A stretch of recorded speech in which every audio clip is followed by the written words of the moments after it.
taktadihi, yang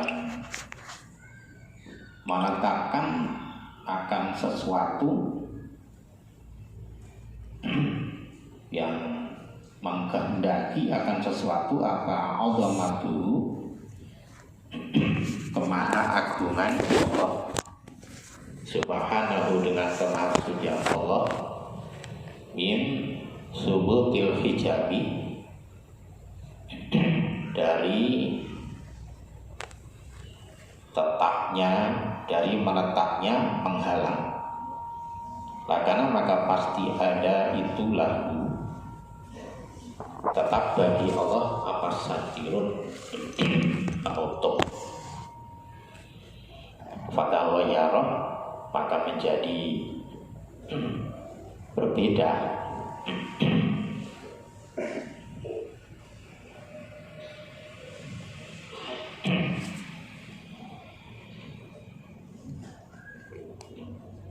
Fatawayarah, maka menjadi berbeda apa al-muqaddam, lafaz yang didahulukan, artinya jumlah syartiyah. Berbeda apa al-muqaddamu, lafaz yang didahulukan, wa ta'li, dan lafaz yang mengiringi, artinya jawabnya.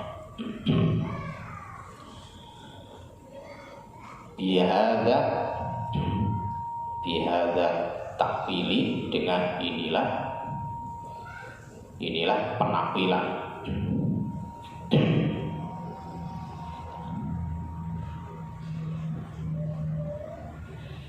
Andaikan Allah itu terhalang oleh sesuatu, maka penghalang itu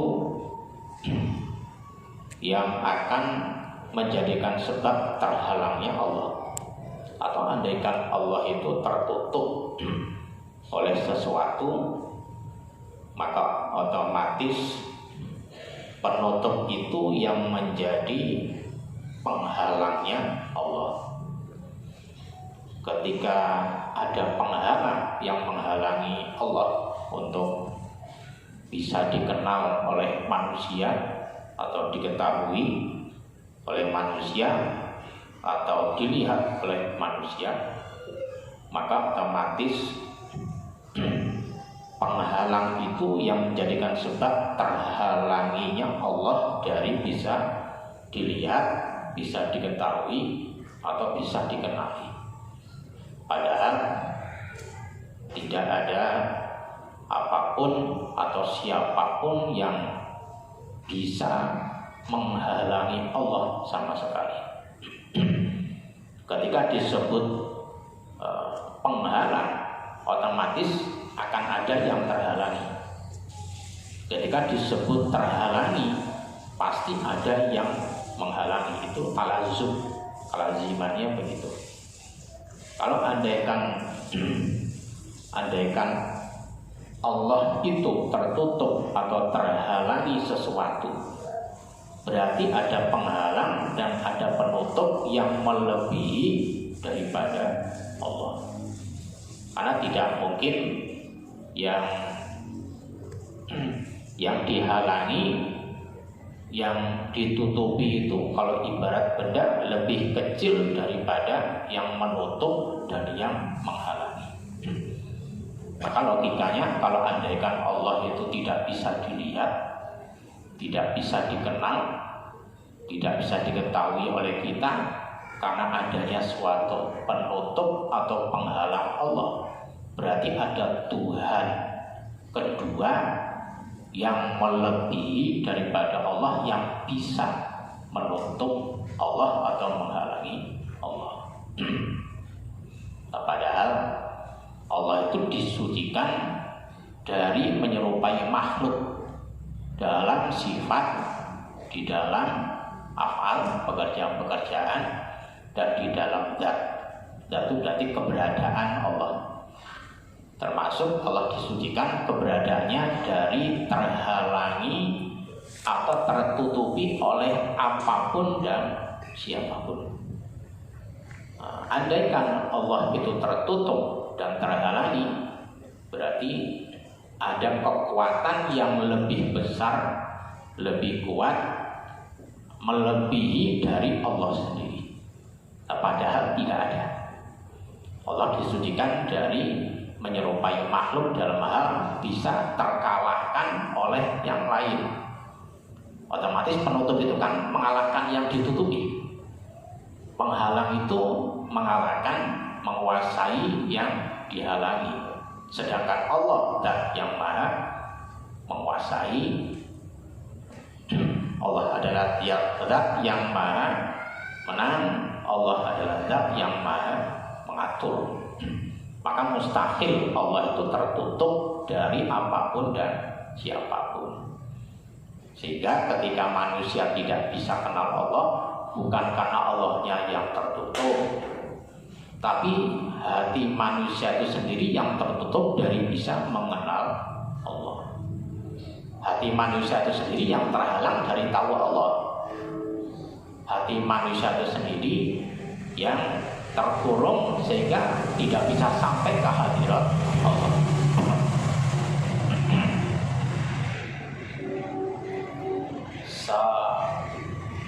Selain Allah, hanya Allah lah. Selain Allah tidak bisa menutup Allah. Hanya Allah lah yang bisa menutup zatnya sendiri, yang menguasai zatnya sendiri, yang mengatur zatnya sendiri dengan kemampuan dan kekuasaannya sendiri. Jadi tidak ada makhluk yang bisa mengatur dan mengendalikan Allah. Semuanya karena tertutupnya hati manusia untuk bisa mengenal kepada Allah. Ketika hati itu tahu Allah, maka sebetulnya yang tahu adalah bukan hati manusia atau manusianya yang tahu Allah, tapi hakikatnya adalah Allah sendirilah yang mengetahui zatnya. Allah sendirilah yang mengetahui afalnya. Allah sendirilah yang mengetahui sifat-sifatnya. Karena hanya Allah yang tahu terhadap zatnya sendiri, maka manusia di waktu tahu itu tahunya Allah bukan pakai mata tapi pakai hati. Karena kalau sudah pakai hati, sudah bukan kekuatan manusia. Kekuatan itu adalah kekuatannya Allah. Penglihatan hati, mata hati yang dipakai untuk melihat Allah, untuk tahu Allah itu sudah bukan kemauan Allah, sudah bukan pekerjaan Allah, sudah bukan keberadaan dirinya manusia di waktu tahu Allah.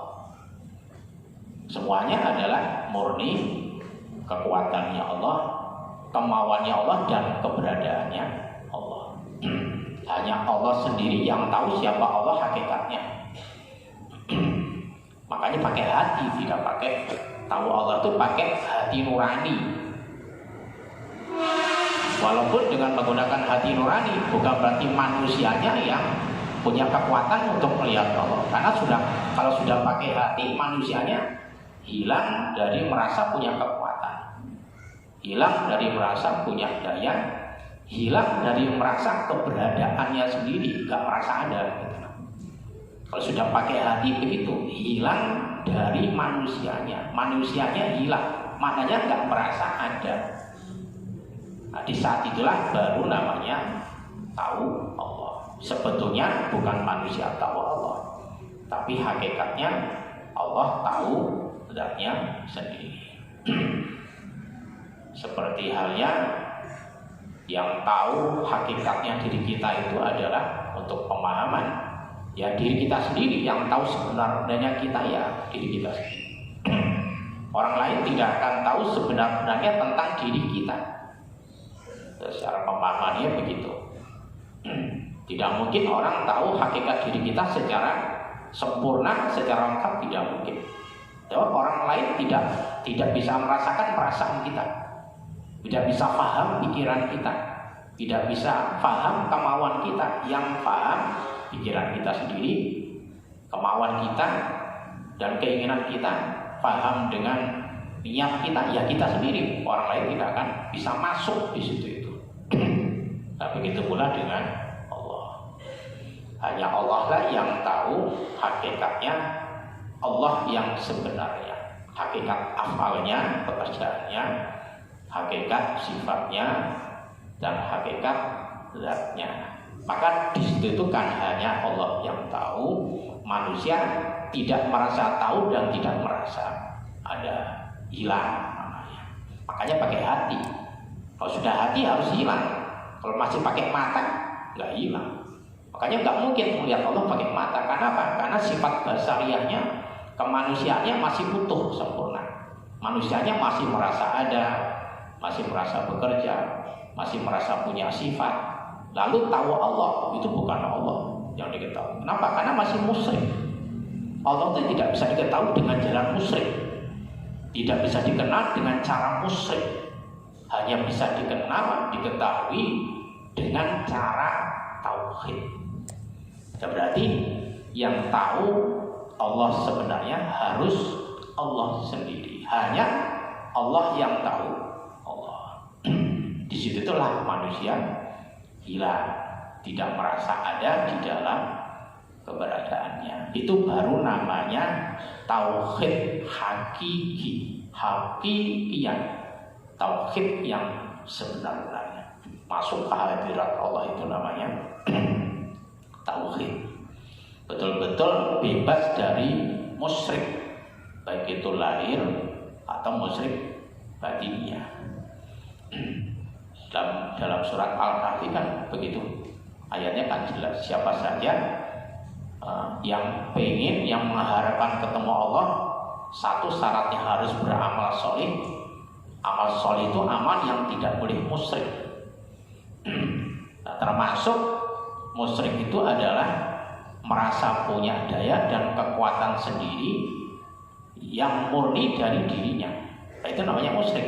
Nah, orang pengen ketemu Allah, pengen kenal Allah, tapi dengan keinginannya sendiri lah musyrik. Dengan kekuatannya sendiri lah musyrik, kan masih ada dirinya.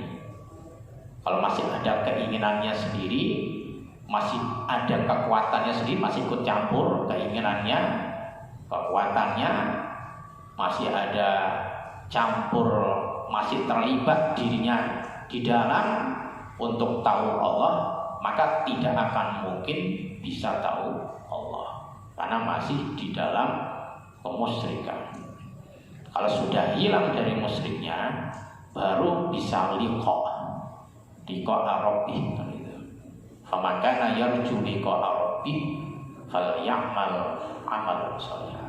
Siapa saja pengen ketemu Allah, harus syaratnya beramal yang sholih, beramal yang baik dan benar sesuai dengan ridhonya Allah. Dan amal yang sholih itu amal yang tidak musyrik di dalam beramal. Wala yusyrik yang ibadati rabbihi ahada. Orang bisa ketemu Allah itu kan termasuk amal solih. Amal solih yang paling tinggi. Bisa hudur, masuk ke hadirat Allah atau dimasukkan. Dan tanpa dengan menggunakan cara yang solih. Solih itu harus betul-betul murni kekuatan Allah, kemauannya Allah, dan merupakan izin dari Allah. Tidak akan bisa, tidak akan sanggup, dan tidak akan bisa. Makanya pakai hati itu pasti otomatis basariahnya harus tidak ikut campur di dalamnya. Termasuk ananiyah, pengakuan, mengaku-ngaku, aku, saya, kamu, dan seterusnya. Itu termasuk ananiyah. Aku yang beramal, aku yang zikir, aku yang makrifat, aku yang usul. Itu tidak bakal terjadi, karena masih campur tangannya manusia, masih terlibatnya manusia di dalam tahu Allah. jangan samakan tahu Allah dengan seperti tahu manusia atau tahu makhluk. Nah, itu namanya musyrik. Kalau sudah tidak ada persamaannya, hanya Allah saja yang ada, nah baru kalau begitu namanya tidak musyrik. Jadi tauhid kebalikannya musyrik adalah tauhid. Allah itu disucikan dari serupa dengan makhluk. Makanya jangan membayangkan Allah, mencari Allah pakai akalnya sendiri, sesat. Man talabal haqqo bi aqli faqad dhalal, kata ulama. Siapa saja ingin mencari Allah pakai akalnya pasti sesat. Tidak akan sampai Allah. Minimalnya musyrik, maksimalnya bisa murtad. Dhalal itu di situ. Ya, makanya juga orang yang menafsiri Al-Quran atau hadis yang bentuknya ayatnya mutasyabihat, maknanya tidak jelas, tidak bisa difahami secara langsung, tidak mudah difahami. Kefahaman dan maksud artinya tidak bisa difahami secara gamblang langsung. Jadi maknanya samar dan tidak jelas, itu ayat mutasyabihat. Itu harus hati-hati. Karena kalau tidak hati-hati dalam memaknai dan memahami, timbul musyrik. Bahkan bisa menyebabkan murtad.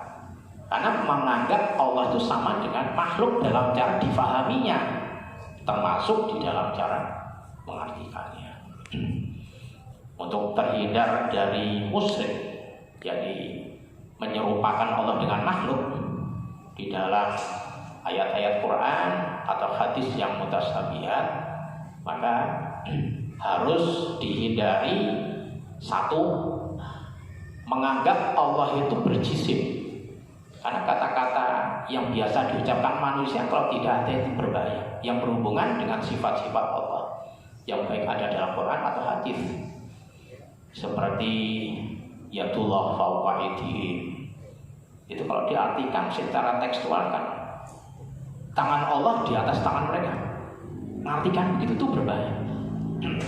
Kalau sampai diartikan dan difahami seperti arti yang difahami cara manusia, pertama musyrik, juga bisa masuk ke dalam murtad. Karena jika dikatakan tangan, akal itu mesti akan bayangin anggota tubuh yang punya jari, mesti akan begitu. Itu berbahayanya seperti itu.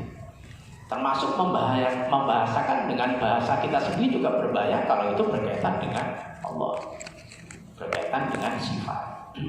Seperti nasib kita ada di tangan Allah, itu bahaya membahasakan itu. Karena itu kan sebetulnya menerjemah ayat Quran yadullah fawqa aydihim, walaupun tidak sama persis tapi ada kemiripan. Kalau diterjemah tekstual yang berbahaya, tangan Allah di atas tangannya manusia, di atas tangan makhluk. Kalau andaikan diartikan seperti itu tangan dan difahami seperti tangan betul, seperti tangan kita, ya murtad. Gara-gara mengucapkan tangan Allah di atas tangannya makhluk. Maka harus dihindari supaya tidak terjerumus di dalam musyrik, paling minimalnya untuk memahami ayat-ayat Quran dan hadis yang mutasyabihat. Karena dalam Quran, hadis, ayat itu ada dua modelnya. Ada ayat yang maknanya jelas, gamblang, tidak perlu ditakwil, jadi bisa difahami secara langsung, diterapkan langsung sesuai dengan kefahaman kita secara umum. Itu namanya ayat muhkamah. Ayat yang maknanya dan arti maksudnya jelas, bisa difahami dengan mudah dan jelas. Itu namanya mutasyabihat. Nah, dalam hadis ada ayat, Quran juga sama ada ayat yang mutasyabihat. Ayat atau hadis yang makna dan maksudnya tidak jelas. Maksudnya butuh penafsiran, butuh penjelasan yang tidak bertentangan dengan ayat-ayat yang muhkamat.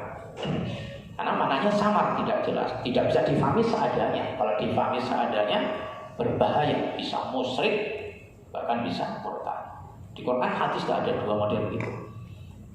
Dalam ayat Qurannya kan minhu ayatun muhkamatun hunna ummul kitab wa ukharu mutasyabihat. Di antara ayat-ayat Quran itu ada ayat yang muhkamat, yang menjadi induk, menjadi pokok dalam ayat Quran. Ada ayat-ayat yang mutasyabih. Nah, ayat-ayat mutasyabih itu nanti maknanya, maksudnya dikembalikan kepada makna dan maksud ayat muhkamat.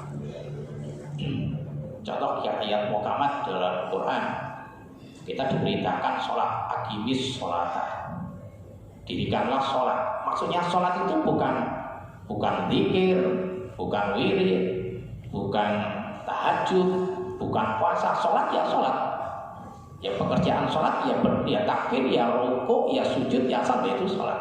Itu namanya muhkamat. Ketika diberitakan puasa, maksudnya ya bukan selain puasa.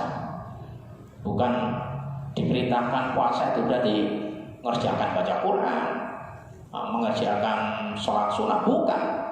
Yang dimaksud puasa ya puasa betul, nggak makan, nggak minum. Nah itu namanya ayat muhkamat. Makna dan maksudnya jelas. Tapi untuk ayat-ayat mutasyabih nggak bisa difahami secara diartikan dan difahami secara harfiah, secara tekstual. Kalau arti telanjang, arti seadanya tidak bisa. Berbahaya karena bisa menimbulkan musyrik dan bisa menyebabkan murtad. Nah, maka untuk menghindari tasbih, menyerupakan Allah kepada makhluk yang bisa menimbulkan potensi musyrik dan murtad, satu, menghindari jangan pernah meyakini atau menduga Allah itu berjisim. Walaupun ada ayat Quran yang artinya kalau diartikan secara harfiah arti jisim, contohnya tangan, muka, kaki, kan ada. Dalam ayat Quran yang menunjukkan arti muka kan ada. Walaupun itu sebenarnya yang dimaksud bukan muka. Wa yabqa wajhu rabbika. Kalau diartikan harfiah, tekstual, dan kekal muka Tuhanmu. Kan muka artinya sebenarnya tidak boleh diartikan muka. Yang dimaksud muka itu takwil ulama, zat Allah, wajhu rabbik, zat Tuhanmu, bukan muka. Nanti kalau diartikan muka akan kebayang kayak mukanya manusia, gitu. Akan timbul seperti itu, menghindari musyrik, akan ditakwil ulama, ulama salaf gitu mentakwil. Satu, menghindari tidak menyerupakan, tidak menganggap, tidak juga meyakini Allah itu berjisim, bertubuh, berbentuk, berdimensi atau punya ukuran. Nah, itu menghindari. Itu adalah tasbih yang terlarang. Termasuk mengartikan arti jisim juga sebetulnya terlarang. Kalau mengartikan dengan arti jisim tadi seperti tangan, muka, kaki, naik, turun, tertawa, dan sebagainya. Kalau difahami seperti arti tekstual yang dimiliki oleh kalimat tersebut secara asli, itu berbahaya. Yang diterapkan sama kayak kita, nah itu berbahaya. Bisa masuk di dalam tasbih yang menyebabkan murtad. Maka satu, tidak boleh meyakini atau beranggapan Allah itu memiliki tubuh. Itu untuk menghindari tasbih yang menyebabkan murtad. Dua, tidak boleh mengartikan dengan arti tekstual, secara literal.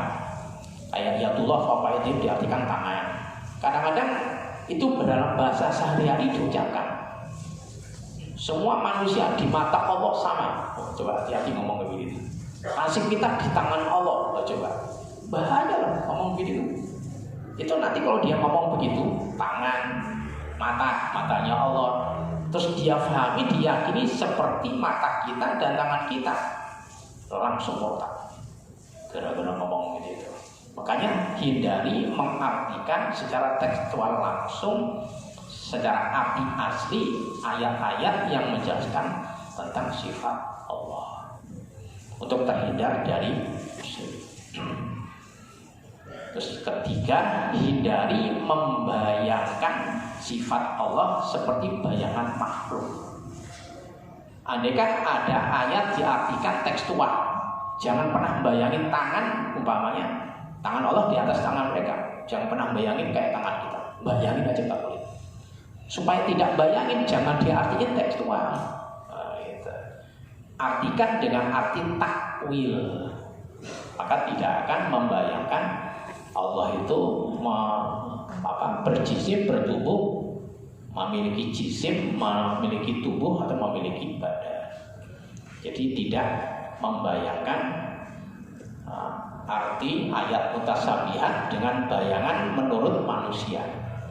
Kalau kita mendengar kata-kata tangan, mesti kan bayangin anggota tubuh berjalan. Nah itu hindari. Makanya jangan diartikan tekstual ayat-ayat mutasyabihat, berbahaya. Termasuk ucapan-ucapan kita tiap hari juga hindari ucapan-ucapan yang arahnya menetapkan Allah itu memiliki tubuh dengan arti anggota tubuh.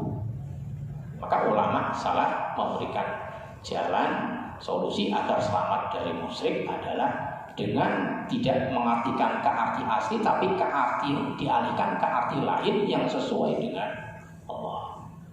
Contohnya kayak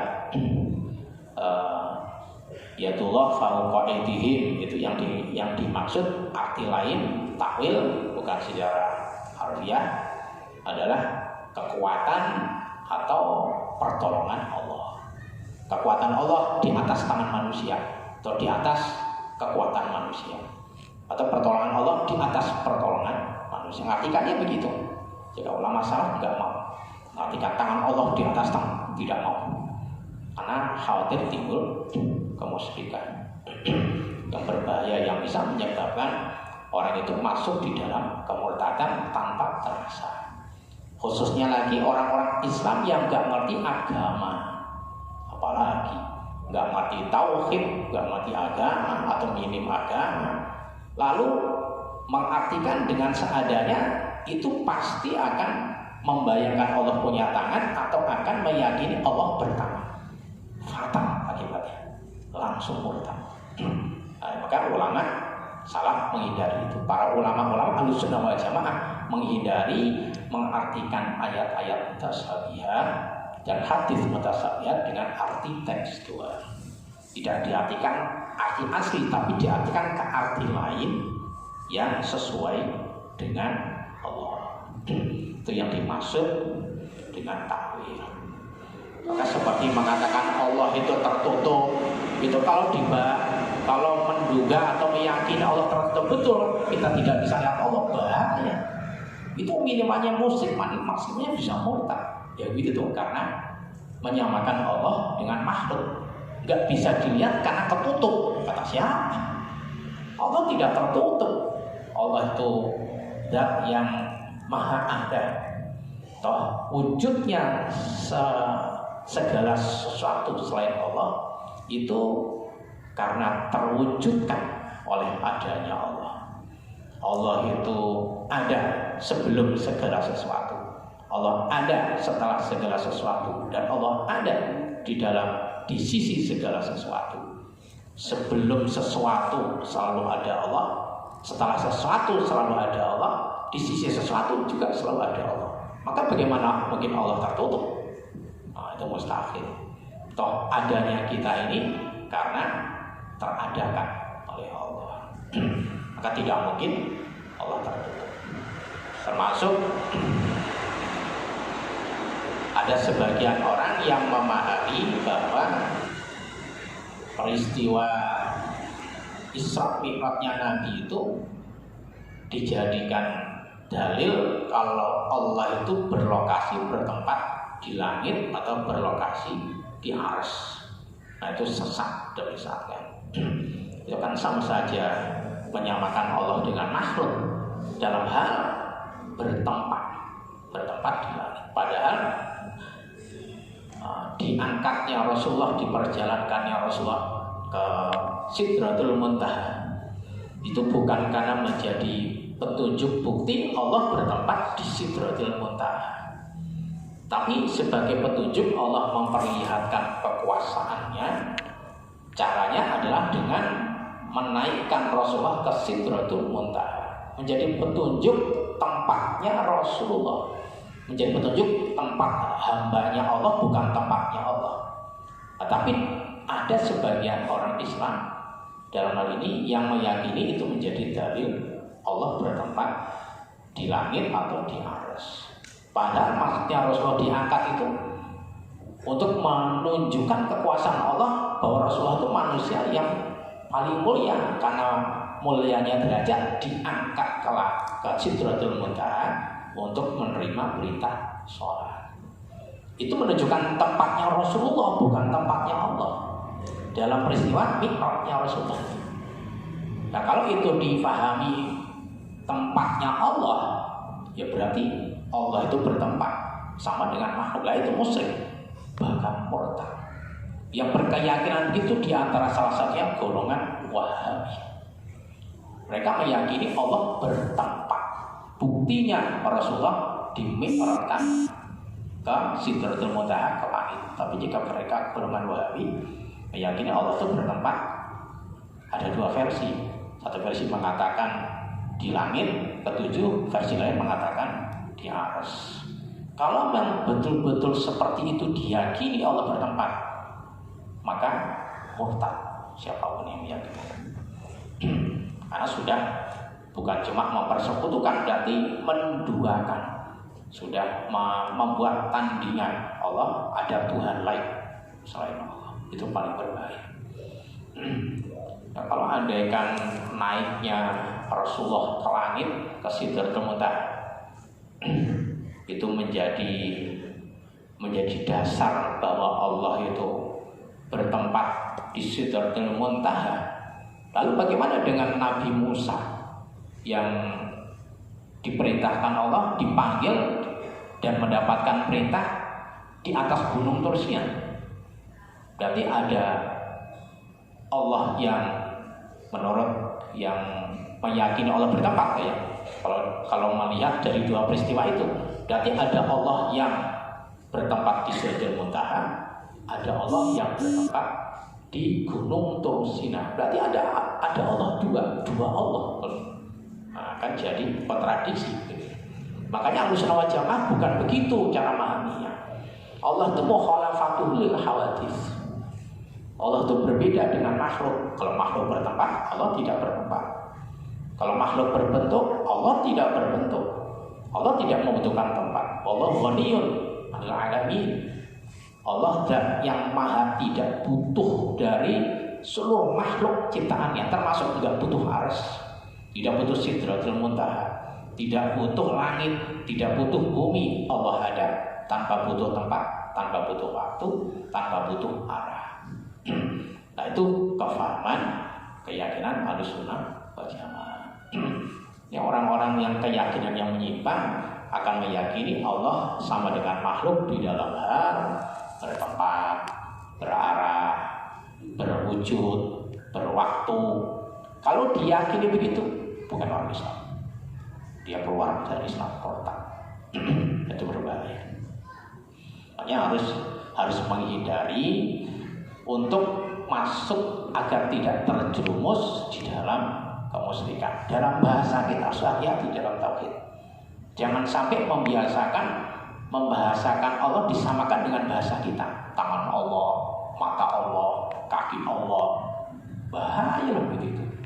Itu bisa terjerumus minimalnya dalam kemusyrikan. Walaupun nanti ada bahasa tidak seperti mata kita, walaupun begitu tetap musyrik. Menurut pendapat ulama yang Ahlussunnah wal Jamaah, Syekh Al-Bajuri mengatakan begitu tuh masih musyrik. Kalau masih menyandarkan anggota tubuh kepada Allah, otomatis Allah berjisim. Mengartikan seperti itu, otomatis Allah bertubuh. Orang yang menganggap dan meyakini Allah itu bertubuh, bertempat, berarah, berwaktu, maka sama saja orang itu menyerupakan Allah dengan makhluk. Jadi musyrik dan sekaligus kalau diyakini menjadi kafir. Nah, berbahaya seperti itu. Akhrij, ukhrud, ukhrud min awsafi basariyatika. Ukhrud, keluarlah kamu biriyadati, dengan pelatihan, dengan penggemblengan, wal mujahadati dan bersungguh-sungguh memerangi nafsu. Keluarlah kamu min awsafi basariyatika, dari sifat-sifat kemanusiaan kamu, al-mazmumati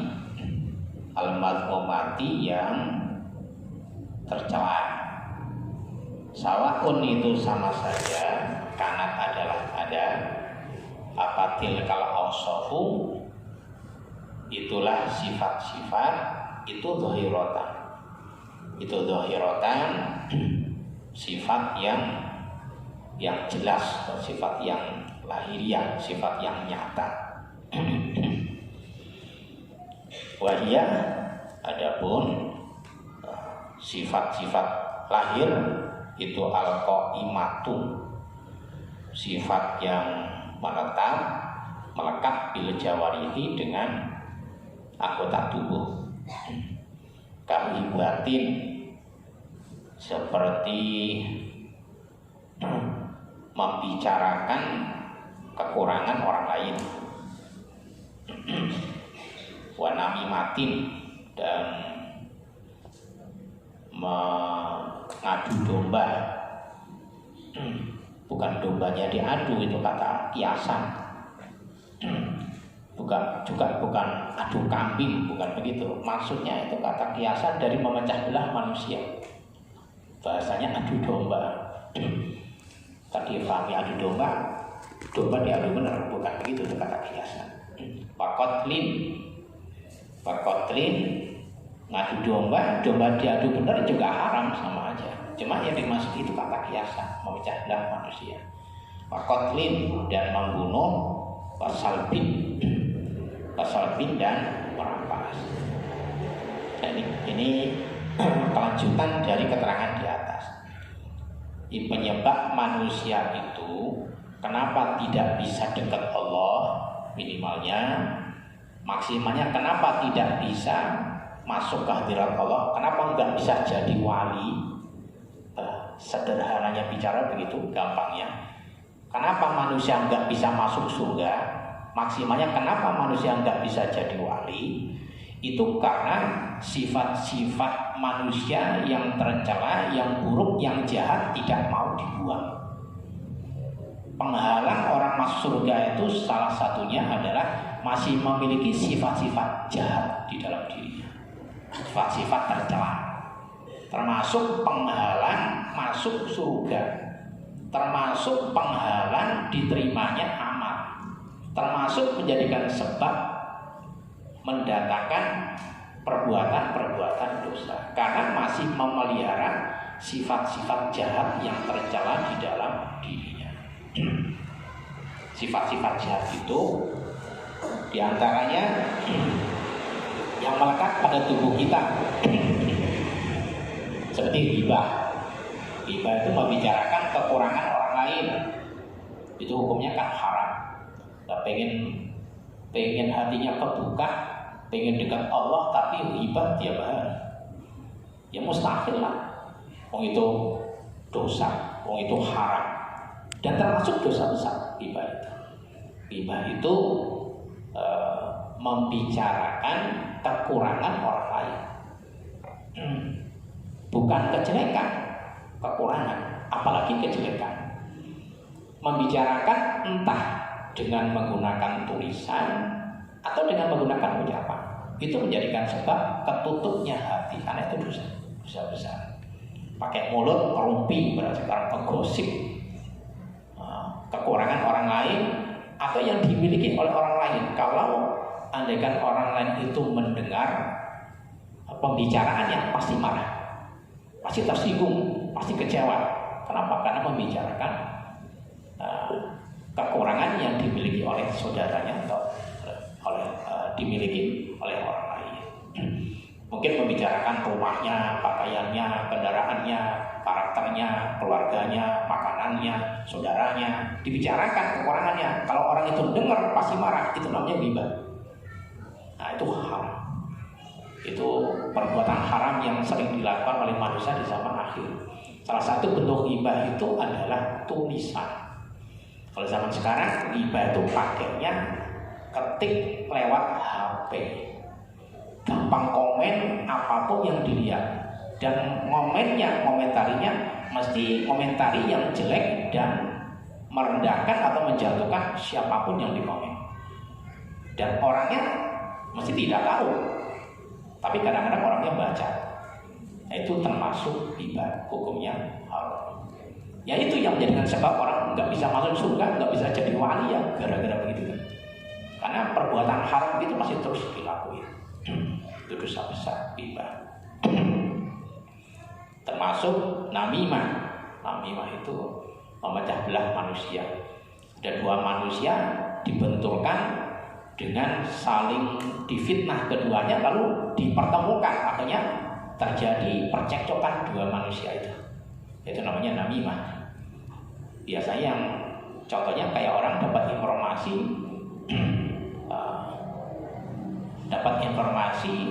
si A, dapat informasi dari si C, lalu informasi yang dari si C ini disampaikan kepada si B.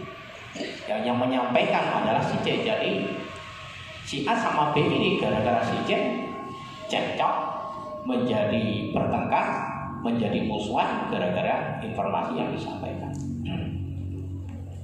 Contohnya,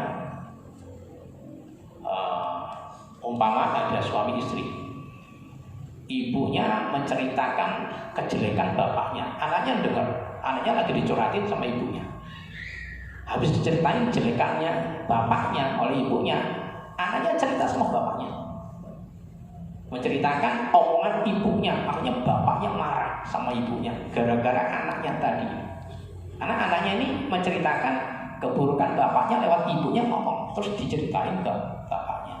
Itu namanya namimah, memecah belah padu domba manusia, membenturkan dua manusia, mempertemukan untuk dibenturkan sehingga timbul perpecahan. Itu namanya namimah. Dan itu akhirnya bapak ibunya berantem gara-gara anaknya yang menyampaikan berita dibenturkan tadi. Ibunya nyeritain kekurangan bapaknya, akhirnya bapaknya dengar informasi dari anaknya marah, nah ganti anaknya juga menceritakan keburukan bapaknya ke ibunya, ibunya ceritain keburukannya kepada anak itu kepada bapaknya. Akhirnya dua orang tuanya cekcok gara-gara anak. Jadi itu namanya menyampaikan berita dua arah. Ibunya nyalakin bapaknya lewat anaknya, setelah dengar anaknya sampai ke bapaknya, setelah menyampaikan ke bapaknya, lalu bapaknya juga cerita. Kalau ibunya itu punya kejelekan, sampaikan ke ibunya. Dua orang tua ini berkelahi gara-gara anaknya. Itu namanya namimah, dosa besar. Itu gara-gara Pak mulut. Layak dihulul jannah namam, kata Rasulullah. Orang yang pekerjaannya tukang memecah belah manusia itu haram masuk surga, tidak bakal masuk surga. Biasanya model begitu itu ya, diantaranya kadang-kadang orang yang mencari berita. Siapa yang mencari berita? Dia kerjaan wartawan biasanya. Minta komentar A, komentar B, nanti betulin A sama B. Berkelahi itu saling mencela, saling menghina antara A sama B, saling membuka aib, saling menjatuhkan. Itu kerjaannya orang gitu. Walaupun tidak semua, kadang-kadang seperti itu. Nah, itu namanya namimah, kerjaan mulut. Mulut suruh diem tuh nggak mau, maunya ngomong aja yang diomongin berbahaya. Nah, terus isinya membuka aib orang lain atau membicarakan kekurangan orang lain. Itu jadinya haram. Nah, pengen hatinya kebuka, kerjaannya tukang gosip, tukang ghibah, tukang membicarakan kekurangan orang lain, lah bagaimana kan kebuka? Tutup hatinya gara-gara mulutnya tadi. Itu menjadikan sebab terhalangnya kebukanya hati. Haram masuk surga, apalagi akan masuk ke hadirat Allah. Tuh, di antara contohnya begitu. Perbuatan-perbuatan yang terlarang tapi sering dilakukan oleh umumnya manusia. Makanya hati-hati kalau komen ketik di HP itu jangan sembarangan. Kalau nanti diandikan itu isinya ghibah, isinya fitnah, isinya sesuatu yang haram, selagi itu masih tertulis terketik tidak terhapus, orang yang mati jariah dosanya tetap mengalir sampai kapan. Berbahaya. Ibaratnya kalau sekarang jejak digital itu akan sulit terhapus. Jejak digital itu kejam. Kalau pernah mengetik, memposting gambar, tulisan, omongan yang itu haram, orang yang sudah mati dosanya mengalir terus. Karena yang diposting, diketik itu masih terbaca dan masih tertulis ada di dalam internet atau dalam dunia maya. Banyak hati-hati. Bisa dosa air orang walaupun orangnya sudah masuk kuburan. Itu dosa jariah baginya. An-namimah, membunuh, wa qatlin, wa salbin, masuk dosa besar. Atau merampas. Itu yang berhubungan dengan perbuatan-perbuatan tercela yang dilakukan oleh anggota tubuh dan lain-lainnya masih banyak. Yang mulai pakai bohong, walaupun canda bohong ya haram. Walaupun serius bohong ya haram, mau candanya aja haram. Kok bohong gak serius? Dipakai untuk menghina orang lain. Ya itu namanya nggak bisa jaga mulut. Mulutnya dipakai untuk kerjaan yang haram. Orang yang hobi melepas mulutnya dipakai untuk sesuatu yang tidak manfaat, itu akan merugikan dirinya sendiri.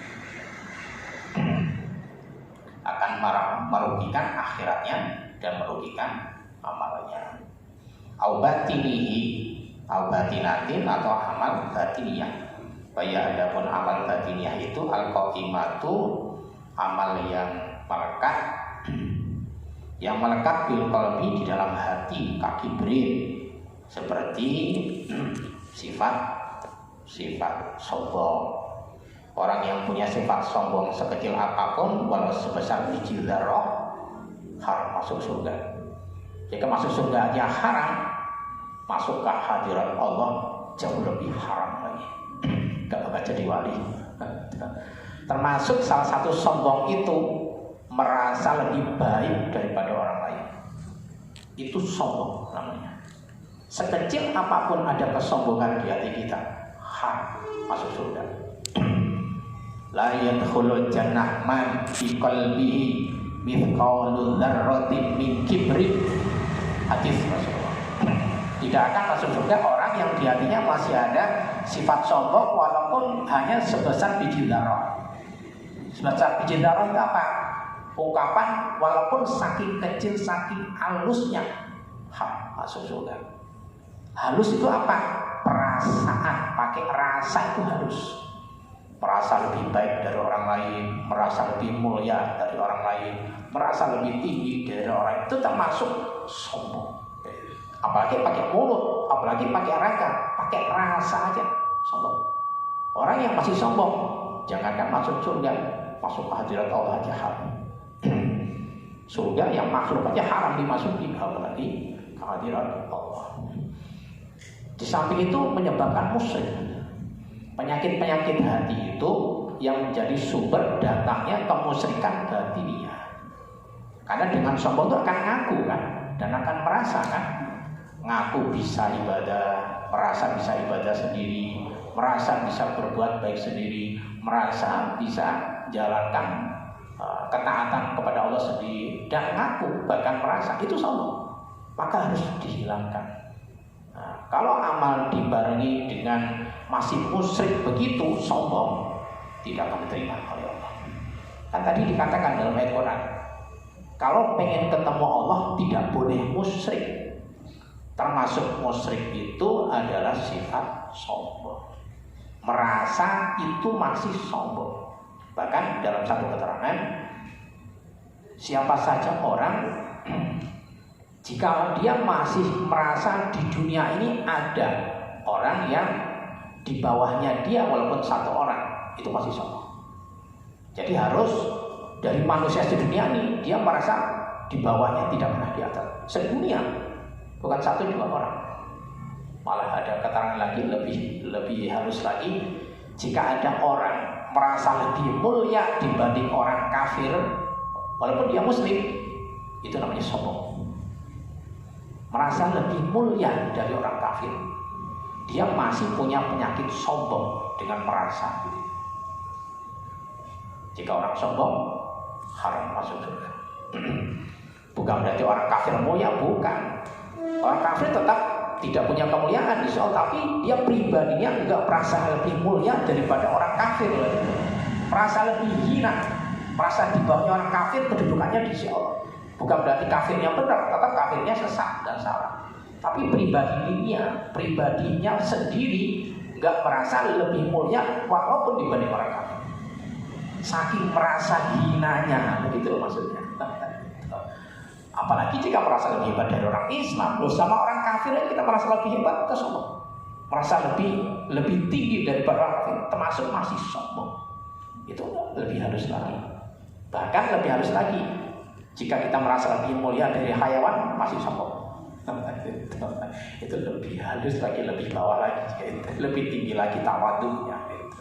Apalagi kalau merasa lebih baik dari sesama muslim. Itu ancamannya masuk neraka. Yang bilang Rasulullah, la yadkhulul jannah, tidak akan masuk surga. Siapa saja orang yang di hatinya masih ada kesombongan walau sebesar biji darah, sebesar sawi. Maksudnya saking kecilnya, saking halusnya, yaitu halus itu salah satunya sombong pakai perasaan. Haram masuk surga, haram jadi wali. Itu tegas dari Rasulullah. Wa unbin, dan membanggakan diri juga sama. Itu masih musyrik.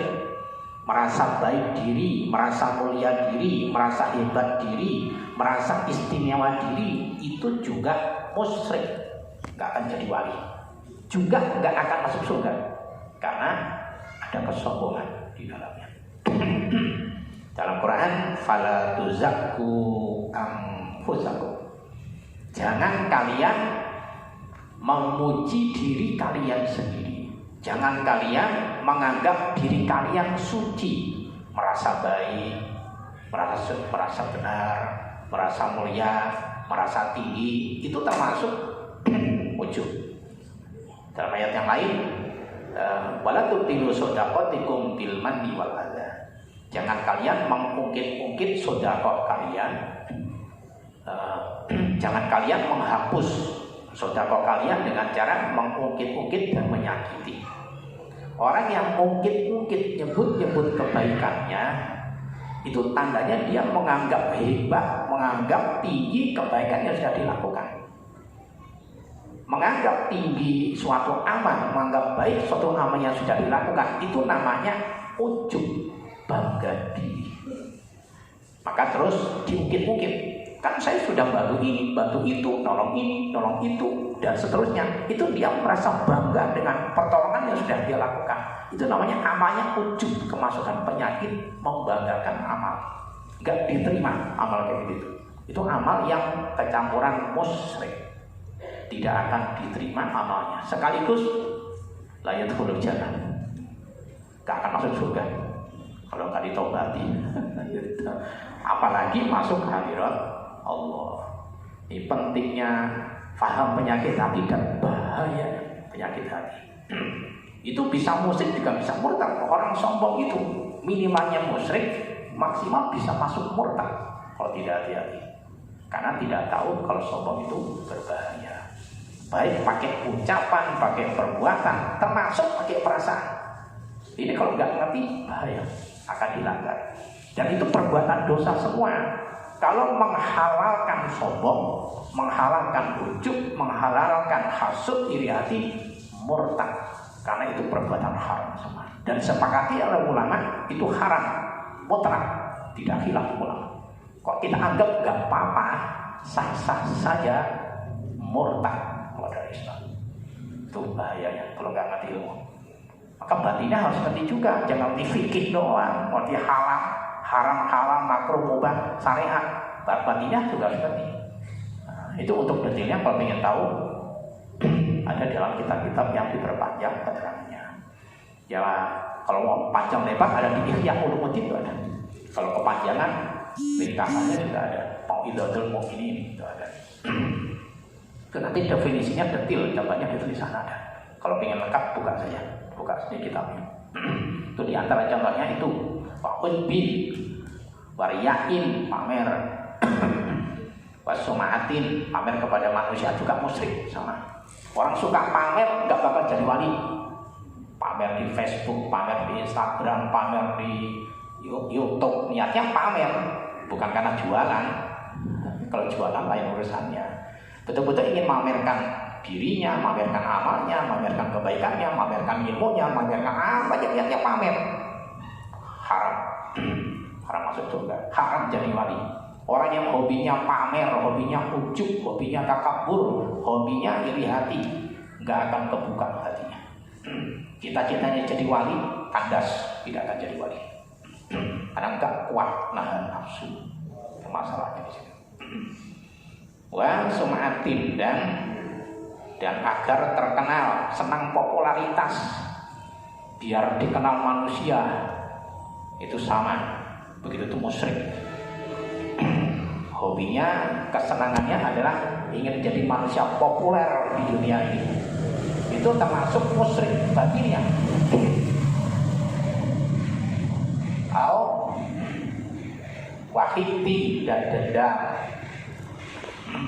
punya penyakit pembenci terhadap siapapun, apalagi kalau sedang terkena masalah dengan seorang lalu ingin membalas keburukannya, itu namanya hidud, pendendam.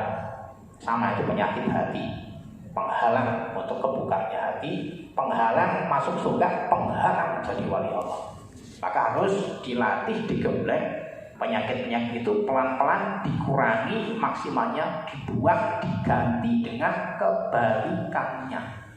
Dibiasakan agar menjadi bisa. Apa saja biasa itu karena bisa itu karena terbiasa. Sampai cinta itu juga karena biasa. Bahasa Jawanya kawiting tresno jalaran saka kulino. Orang Jawa mesti ngerti. Asal usul cinta itu bermula dari biasa. Biasa apa aja? Dibiasakan Allah nanti cinta. Nah, ibarat orang kalau penyakit hati yang buruk jahat tadi dilawan dengan kebalikannya. Contohnya tinggi hati dilawan dengan rendah hati. Biasakan rendah hati, walaupun pahit, sulit, dan paksa. Punya hati yang rendah, bukan merendah, rendah hati. Rendah itu belum tentu jika dia rendah hati. Kebalikannya, kalau umpamanya membanggakan diri dilawan dengan merasa hina diri. Nah, lawannya dibanggain apa aja, dibalik merasa nggak ada yang bisa dibanggain. Bangga doang dengan punya Allah, lainnya nggak bisa dibanggain. Nah, jadi jangan banggain apapun yang sudah dikerjain kebaikan-kebaikan. Hilangkan semua, lupakan. Merasa belum berbuat yang baik dan benar, masih kurang kebaikan, belum ada apa-apanya. Nah, itu supaya biar tidak ujub. Itu dilatih kebalikannya. Kalau pengen ke Allah begitu caranya. Kalau pengen ke bukan caranya gitu. Kalau pengen masuk surga harus begitu. Orang-orang yang ditanya masuk surga tapi penyakit hati ini dipelihara, haram masuk surga. Jadi hanya berkhayal, tidak akan menjadi kenyataan. Jadinya pengen wali cuma khayalan, nggak akan menjadi kenyataan. Wariyatin wa sum'atin wa hiktin wa hasadin, iri hati, penyakit manusia. Jadi merasa sedih dengan bahagianya orang lain, merasa bahagia dengan kesedihan orang lain, itu tanda iri hati orang lain. Kalau melihat orang punya sesuatu atau punya kelebihan, hati rasanya panas, nggak terima, kecewa, marah, atau nggak begitu senang. Nah, itu namanya ada iri dalam hatinya. Itu penyakit berbahaya. Itu juga menjadikan sebab musyrik dan menjadikan sebab nggak bisa jadi wali. Kalau ibaratnya orang nggak punya iri itu, dia bahagia dengan kebahagiaan orang lain dan menderita sengsara dengan penderitaan orang lain. Contohnya kayak orang yang penonton bola tidak ikut main bola, tapi ketika pemain bola itu bisa masukkan bola ke dalam gawang, dia tertawa cingkrek-cingkrek bahagia. Gambaran orang jika nggak punya hasud kayak gitu, bahagia dengan kebahagiaan orang lain. Pemain bola yang memasukkan bola ke gawang, bahagia nggak? Gembira nggak bisa masukin ke gawang?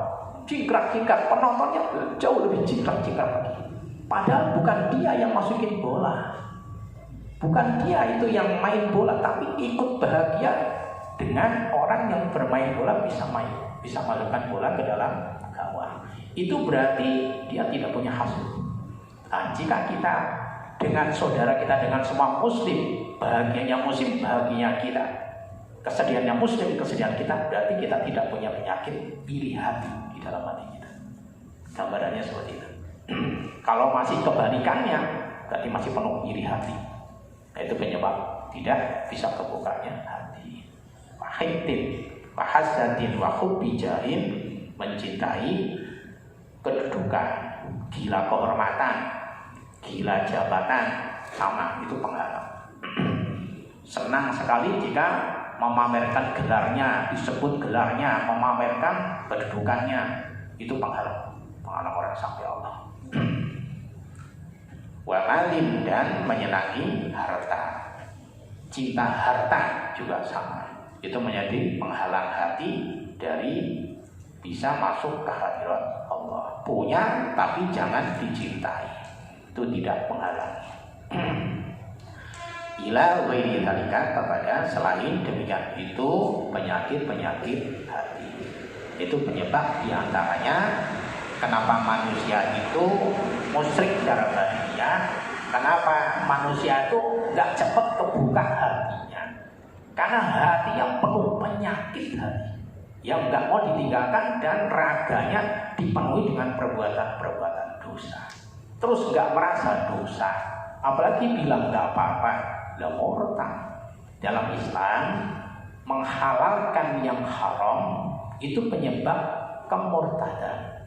Di balik mengharamkan yang halal yang disepakati itu juga penyebab murtad. Lah orang murtad kok pengen jadi wali itu kan ya. Nah, maka jangan sampai itu terjadi, hindari. Ila ghairi dzalika. Mudah-mudahan kita diselamatkan Allah dari perbuatan musyrik, munafik dan murtad.